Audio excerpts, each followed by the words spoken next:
Welcome to this PowerPoint slide on creativity. Creativity is kind of a slippery thing, and it's something we'd all like to have, and all of us probably do have it sometimes. But the creative process itself is still something of a mystery. A facetious look at the stages we go through when we're trying to solve a problem might look something like this. You start off by having a very vague idea that you think is great, and you say, "This is awesome." And then you start trying to implement it, and you start saying, this is tricky. It's not quite as easy as I thought. And then you move into, this is shit. This is just never going to work. And then you get depressed and you say, I'm shit. And then you come up with a different idea that might be okay, and then it starts to work, and man, this is awesome. For a very long time, psychologists have had kind of a standard way of describing the creative process. They propose that there are four essential stages that we go through. The first one is preparation. You spend a lot of time gathering information, thinking about the problem. You're not feeling like you're actively working on it, but you're preparing your mind. One of the rationales for a liberal arts education is that you're exposed to a diverse way of thinking from all of the different disciplines that you study, that you can begin to think outside of the box and critically. And this is preparing your mind to be creative down the line. So the importance of what we call the prepared mind is essential for being a creative person. If you start working on a problem and you're having trouble with a solution, sometimes you just set it aside and allow incubation to occur. Incubation means you're not actively thinking about the problem. Some people who have made great discoveries throughout history have often referred to the 3 B's of discovery: the bed, the bath, and the bus, because they've had these creative insights in these different places where they're not actively working or trying to solve the problem. It just comes to them in a flash. So sometimes if you've been butting your head against the wall trying to solve a problem, it does work to set it aside and let it incubate for a while, and the solution may occur to you when you're no longer thinking about it. However, incubation can only occur when you have a prepared mind. So if you haven't done any preparation and you're failing at coming up with a solution to a problem, setting it aside probably is not going to do you much good. But assuming that the incubation works, the stage that you have then is called illumination or insight. Sometimes it's been referred to as the aha experience. And I'm sure all of you have had this aha experience more than once in your life, where all of a sudden, bang, a solution just pops into your head with the problem you've been grappling with.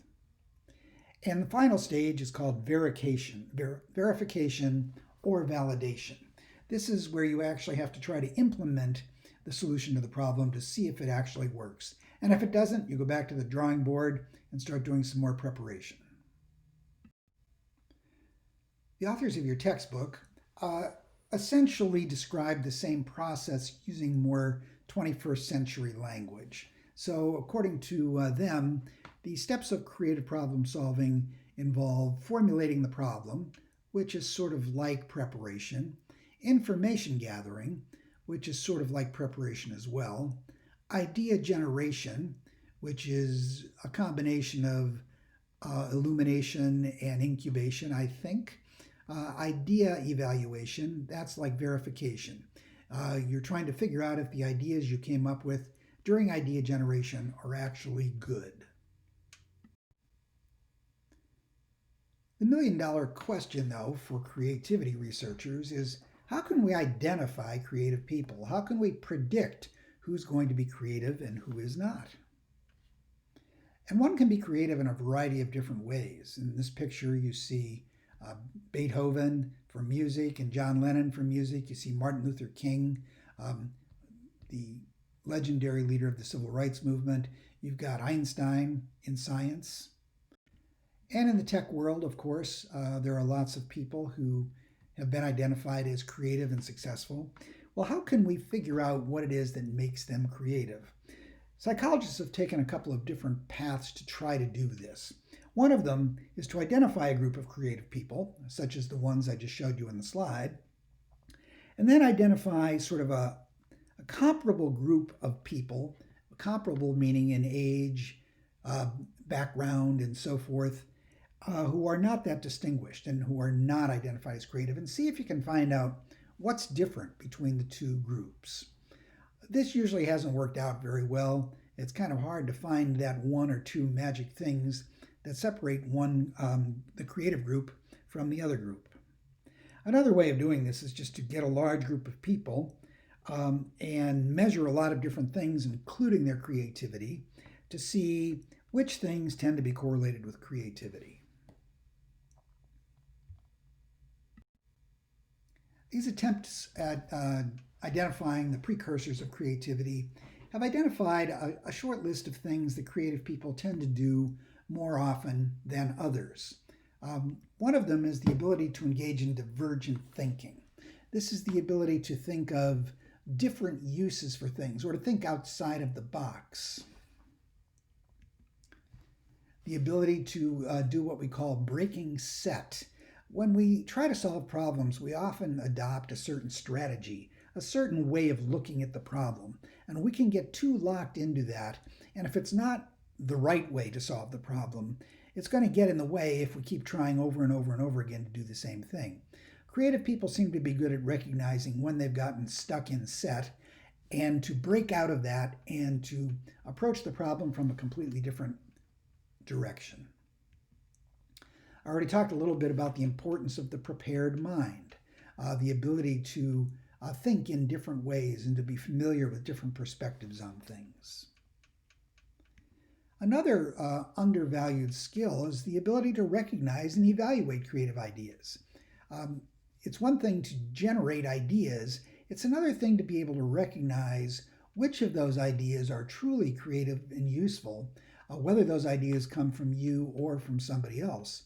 So many people have been quite successful in life, be they music promoters or literary agents, and not so much because they generate creative ideas of their own, but they're very good at recognizing creativity in other people and then helping those people become successful. There have been a few other little odds and ends that are at least marginally related to creativity in some way. One of them is the personality trait of openness to experience.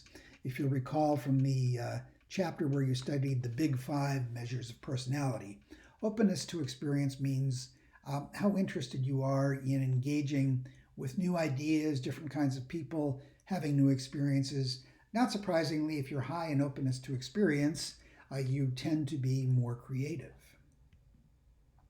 Intelligence is not a strong correlate of creativity, but it is more than just chance in its correlation with creativity. So more intelligent people do tend to be more creative people as well, although it's far from an overwhelmingly powerful relationship. And age also seems to be a factor. In most fields of endeavor, people who become very successful and who are recognized for their creativity usually do it sometime in their 30s. That seems to be the magic time. Some people achieve creativity much sooner than that. Mathematicians, for example, are thought to have peaked very early, often in their 20s. Now, this is very discouraging for an old guy like me to realize that my creative years are very far behind me. Psychologists have played around with a variety of other paper and pencil measures because these would be a quick and easy way, if they worked, to assess creativity and then make predictions about it later on. The most popular of these is probably something called the Guilford Divergent Production Test. So in divergent thinking, what you're trying to do is make associations or combinations that other people don't make or that didn't exist before. And so there are many different tasks in the Guilford Divergent Production Test, but here's an example of one of them. You've got these circles as a prompt for drawing, and for 2 minutes, people have to fill in the circles with whatever they can think of. And so you'll see that in the first case, Anna just keeps making faces, which isn't terribly creative. You're just doing the same thing in a slightly different way over and over. Whereas Benji, on the other hand, has a face, a wheel, a bowling ball, so Benji is generating a wider range of things. And as you look down the line, you can see that different individuals are choosing different ways of thinking when it comes to finding new ways to think about these circles. Another popular measure of creativity is something called the Remote Associates Test. Sometimes just goes by its acronym, the RAT. In this case, the individual is presented with a long series of 3 words, and they have to come up with a 4th word that ties the other 3 words together. So, for example, in the very first one, the 3 words are falling, actor, and dust. And you have to come up with a 4th word that would connect them all. And an example of a solution here would be star. Falling star, star like an actor, a movie star, or stardust. If we go down to the bottom of the list, you would have the words room, blood, and salts. Well, the word bath might connect these: bathroom, bloodbath, bath salts. And if we go up one, rabbit, cloud, house. Well, the word white is something that would be associated with all 3 of those: white rabbit, white cloud, white house. We'll go up one more. Playing, credit, report. Well, the word card connects them: playing card, credit card, report card. So this is how the RAT works, and how quickly you can come up with these, and the number of them that you can solve in a short period of time is how creativity is measured. Now, this is a popular test because it's so easy to administer and so easy to score, but it is very limited in the kind of creativity it measures.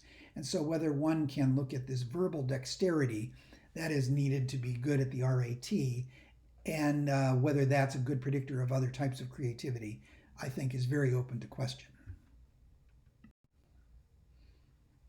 A topic that's related to creativity, but something I'm not going to pursue very much in this presentation, is how individuals compare to groups when it comes to creative problem solving. This is something I will talk about in a different set of PowerPoint slides in this module, devoted to individual versus group decision making. But the short version is that groups usually produce more and better solutions to problems than most individuals.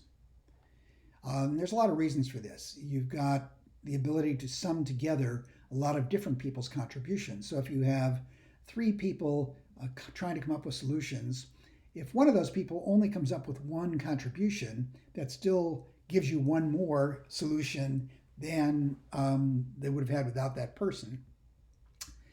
With a couple of different people, you have other people there to sort of see errors that you might have made and therefore reject incorrect solutions. In a group, the most capable, talented person may have the most influence. So the group may be successful because it ends up deferring to the most capable problem solver. And the most confident group member will have a lot of social influence, but the most confident group member may not necessarily be the most capable group member. Working in a group can be more fun and interesting, and arousal levels are higher, and so maybe you can generate more and better solutions because you're in a group and having fun. And the group just has greater amounts of information available to it. Everybody brings some bit of information that the other people don't have, and this can make the group more effective. But you will get into this in more detail in a different set of slides.